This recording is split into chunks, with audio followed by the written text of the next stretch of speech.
ఆలయ పరిధిలో ఉండకూడదని చెప్పి ఆ యొక్క మంత్రోచ్చరణ, ఆ యొక్క సుప్రభాత సేవలు వీటితోనే మైకులు పెట్టి వాటి ఆ చుట్టుపక్కల ప్రాంతాల్లో ఒక ఆధ్యాత్మికతని పంచే కార్యక్రమం చేయడం, స్థలం ఉన్నటువంటి ఆలయాలకన్నింటికి చెట్లు నాటించే కార్యక్రమం, ఆ చెట్ల నీడలో వచ్చినటువంటి భక్తులు కాసేపు సేద తీరాలనేదే ముఖ్యమంత్రి గారి యొక్క ఆలోచన. అలాగే ఆలయ పరిశుభ్రత,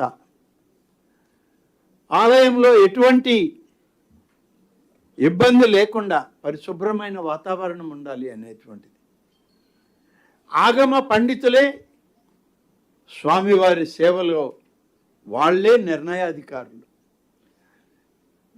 మా దేవాదాయ శాఖ డిపార్ట్మెంట్ అధికారులు కానీ, పాలకవర్గ సభ్యులు కానీ నిత్య పూజా కైంకర్యాల్లో వీళ్ల ప్రమేయం ఉండకూడదని చెప్పి తొలగించడం జరిగింది.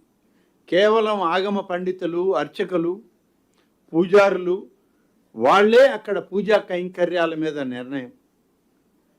ఉత్సవాల పట్ల ఎప్పుడు ఏ రకాలైనటువంటి ఉత్సవాలు, దానికి ముహూర్త నిర్ణయం కూడా వాళ్ళే చేయాలి. అంతే తప్ప అధికార యంత్రాంగం కానీ, పాలకవర్గం కానీ దీనిలో పాలు పంచుకోవడానికి వీలు లేదు. వాళ్ళు ఇచ్చినటువంటి సమయం, తేదీని ఖరారు చేసుకొని పనులు చేయించడం వరకే వీళ్ళు చేయాల్సిన బాధ్యత.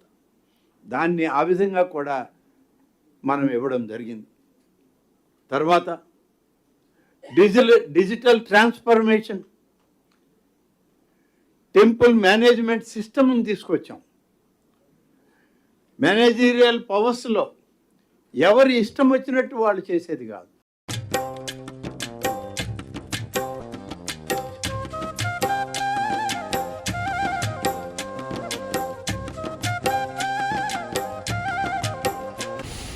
గుంటూరు నగరంలో కొత్తపేట శివాలయంలో వివాదం నెలకొనుంది. రాత్రిపూట అభిషేకాలు నిర్వహించాల్సిందే అని చెప్పి నూతన ట్రస్ట్ బోర్డు కమిటీ వారు అర్చకుల్ని ఇబ్బంది పెట్టడం జరుగుతుంది. ఆలయ ఆగమ శాస్త్రాలలో ప్రకారం దేవాలయాలు పూజలు, అభిషేకాలు, కార్యక్రమాలు నిర్వహిస్తారు ఆగమ శాస్త్రాలకు అనుగుణంగా. దాంట్లో శైవాగమ శాస్త్రం, కారణ శాస్త్రం, కారణ ఆగమం, శైవాగమం, అట్లానే ప్రపంచ సారతంత్రం, అట్లానే యామళం వంటి ఆగమ శాస్త్ర గ్రంథాలలో శివునికి అభిషేకాలు ఎప్పుడు చేయాలి, ఎలా నిర్వహించాలి అనేది స్పష్టంగా రచించబడి ఉంది. దాని ప్రకారమే మన దక్షిణ భారతదేశంలో అభిషేకాలు, పూజలు నిర్వహిస్తారు. మధ్యాహ్నం భోజనానికి ముందు స్వామివారికి మహానివేదన అందించడం జరుగుతుంది. ఉదయం నుంచి అభిషేకాలు చేసి శివలింగానికి మహానివేదన ఇస్తారు. మహానివేదన ఇచ్చిన తర్వాత అభిషేకాలు కానీ, అర్చనలు కానీ నిర్వహించకూడదు. అది మన దక్షిణ భారతదేశంలో పాటించే విధానం. దాన్ని ఇక్కడ ఉన్న శివాలయంలో అర్చకులు పాటిస్తారు.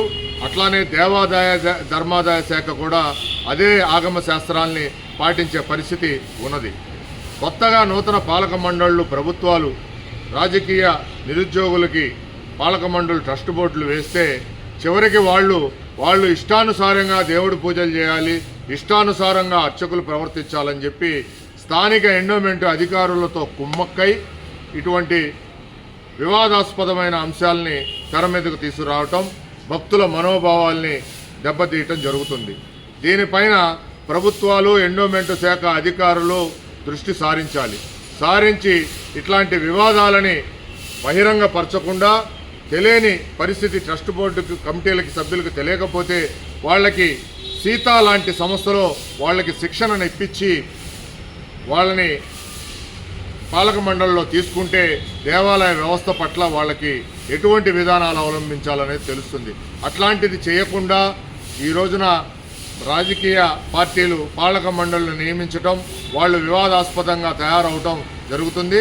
తక్షణమే ఇప్పుడు వచ్చిన ఈ కొత్తపేట శివాలయం వివాదాన్ని ఎండోమెంట్ ఉన్నతాధికారులు తక్షణమే సమసిపోయేలాగా చేయాలని చెప్పి అధికారుల్ని బ్రాహ్మణ చైతన్య వేదిక డిమాండ్ చేస్తుంది. రాధే రాధే రాధే రాధే రాధే గోపాల, ఓ రాధే రాధే